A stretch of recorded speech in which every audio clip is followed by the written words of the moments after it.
Right now at noon, the man charged with fatally shooting a woman outside a Southeast Portland party in 2023 pleads guilty more than 2 years after it happened. Plus, security video captures the moments leading up to a car catching fire in the lobby of the Multnomah Athletic Club. What we know about the person behind the wheel. And later, a longtime business makes its exit from the Lloyd Center as the clock counts down the final months for the struggling shopping center.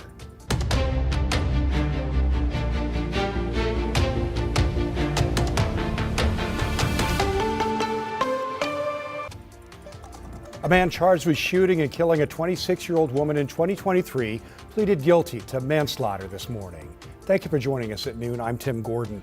That shooting happened in Southeast Portland after a party. Thomas Schultz joins us live from the Multnomah County Courthouse. And Thomas, what was it like inside that courtroom this morning? Yeah, look, Tim, there are more than 24 family and friends inside, from the victim, Callie Bolden's mother, her sisters, even her children. Many of them were crying. In October of 2023, Bolden's mother, Melissa Greeley, told us her daughter was shot outside of a party in Southeast Portland. Bolden had been singing karaoke after celebrating her son's birthday. Once Portland police arrived on scene, they found Bolden and 2 other people shot. Bolden died on scene. She was the youngest of 5 sisters, and she also had 3 children. The youngest was just 10.5 months old when Bolden died. The perfect daughter. I had 5 girls, and she was my baby. And she was just a joy full of life. Today, the man who shot her, 34-year-old William Watson, spoke to Bolden's family. He says the shooting was an accident. Watson says he was trying to defend himself from someone else when he shot Bolden. I was firing at him. I never even saw her in my line of view. One, I would never kill an innocent woman. Now today, the judge sentenced Watson to 22 years in prison for 3 charges, including first-degree manslaughter. She says the death of Bolden and the decades Watson will spend behind bars are all a result of gun violence here in Portland. Tim. All right, Thomas, thank you very much. Well, we're learning more about the suspect who drove a car with explosives in it through the Multnomah Athletic Club's lobby over the weekend. KGW spoke with the mother of 48-year-old Bruce Whitman, who says detectives told her that her son was the driver of that car. She says when officers arrived on scene, her son was unrecognizable, but his wallet survived the incident. She also tells us her son was diagnosed with bipolar disorder and had tried to take his own life earlier this year. He was scheduled for follow-up counseling appointments, but did not end up going. Now, this is video showing the car in the lobby of the building before it went up in flames.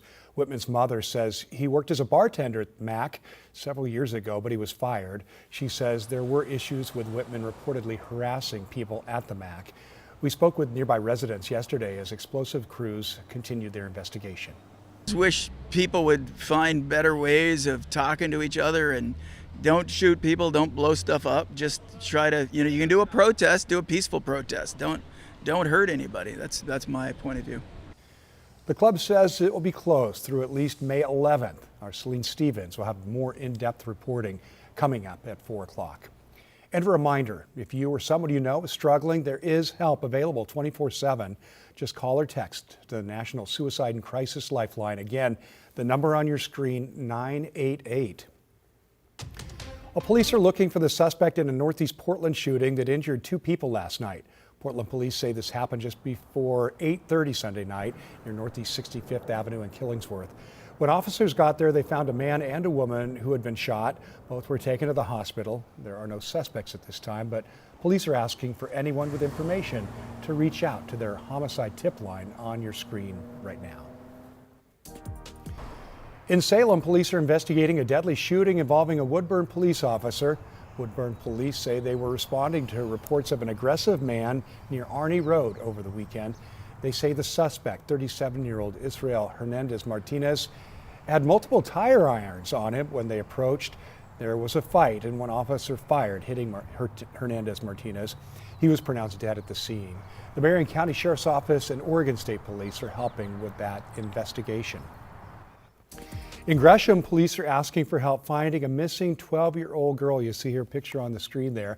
Investigators say Armoni Crittenden left her home on Southeast Laura Avenue Friday afternoon around 2:30. Surveillance video shows her walking away with a black backpack. Armoni is 5'1", about 105 pounds, with black hair in braids like you see there. She was last seen wearing a green long-sleeve shirt, red and black pajama pants, and light-colored shoes. Anyone with information about where she could be and where she is should call 911. All right, turning to your weather headlines now. This live look from our at the Springs Sky Camp, the Vancouver waterfront there. We're seeing a bit more cloud cover today than we saw over the weekend. Let's get to Chris McGinnis now in the Weather Center. Chris, not quite the record-setting day today as we saw yesterday. Case in point, Exhibit A. Yeah, that's what this map shows us, a very big cool down from yesterday at this time. We were on a launch pad into some record heat yesterday afternoon, but today with the marine layer and the cloud cover that built in this morning, that has really kept things in check so far. We should see a pretty significant warm up in the next 2 or 3 hours, but right now, compared to yesterday at noon, we are 14 degrees cooler at PDX than where we were just 24 hours ago. And you can see most of the I-5 corridor significantly cooler. In fact, check this out, Tillamook, 20 degrees cooler right now than yesterday at this time. And again, the cloud cover, one of the reasons for that. The Springs at the waterfront camera showed a little bit more blue sky. This is in downtown Portland. We're starting to poke a few more holes in that cloud cover. So yes, we expect that to happen as we go through the next few hours. 63 last check at PDX. Again, clouds here starting to erode up and down the I-5 corridor. Temperature-wise, we're up to 62 in Hillsborough, hopping over the Cascades where the sun's been out all day. It's 77 in Bend, 76 in the Dalles. You'll have no problem getting into the 80s this afternoon. Here in Portland, partly cloudy and then full sunshine late in the day. And high temperatures today should be in the upper 70s, so a good 12 to 15 degrees cooler than yesterday, but still really, really nice. We'll get a look at the rest of the work week coming up in just a few minutes. Thanks, Chris. We'll see you then. And in your national headlines this afternoon, President Donald Trump says the U.S. will begin escorting bottleneck ships through the Strait of Hormuz. The effort, which the White House calls Project Freedom, aims to assist ships from neutral countries not participating in the war with Iran. U.S. Central Command says roughly 15,000 American service members will help. It comes as the U.S. rejected Iran's latest offer to reopen the strait in exchange for an end to the U.S. blockade on Iran in the area. Trump says any deal must include an agreement that Iran will not pursue nuclear weapons. The Supreme Court ruled in favor of temporarily restoring access to the abortion pill mifepristone. The decision pauses a lower court ruling that stopped telehealth and mail-order access to that drug. The case stems from a lawsuit brought by Louisiana seeking to require in-person exams to get a prescription. The pause will remain in place until at least next Monday. At least 3 people are dead and another is in intensive care after a suspected hantavirus outbreak on a cruise ship. The virus is spread by contact with rodents, typically mice. South Africa's health officials say the ship took off from Argentina about 3 weeks ago with 150 tourists on board. Right now, the ship is docked off the coast of West Africa with the 2 symptomatic passengers still on it. The World Health Organization says it's working to evacuate those passengers. And travelers were met with empty ticket counters and canceled flights after Spirit Airlines ceased operations over the weekend. The budget carrier blaming the rising cost of fuel for the abrupt shutdown as it struggled to stay profitable.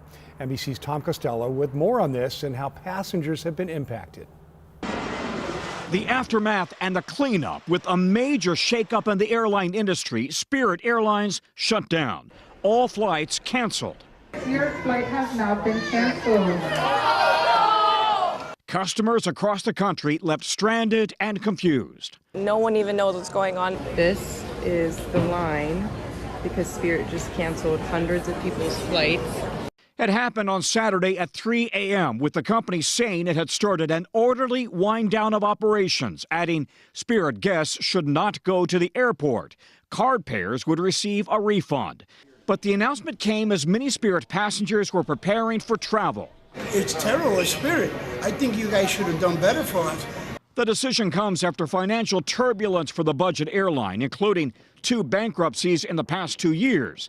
Spirit says the recent hike in oil prices with the Iran war and other pressures on the business have forced it to fold. Now, with thousands of flights canceled, travelers are left to cover the cost of their trip on alternative airlines. At this point, I want to go home. We've been at the airport probably 15 hours. Word of the sudden shutdown came as a bit of a surprise to some of the pilots. Just I want to say thoughts to all you and your colleagues. Man, we really appreciate that. Thank you. It's hard to believe this is it. With employees now left without a job, giving passengers an emotional mid-flight farewell. So thank you for your support over the years. One Spirit pilot had his final retirement flight canceled, but caught a ride on Southwest and received the celebration he deserved, including a water cannon salute. Mr. John Jackson.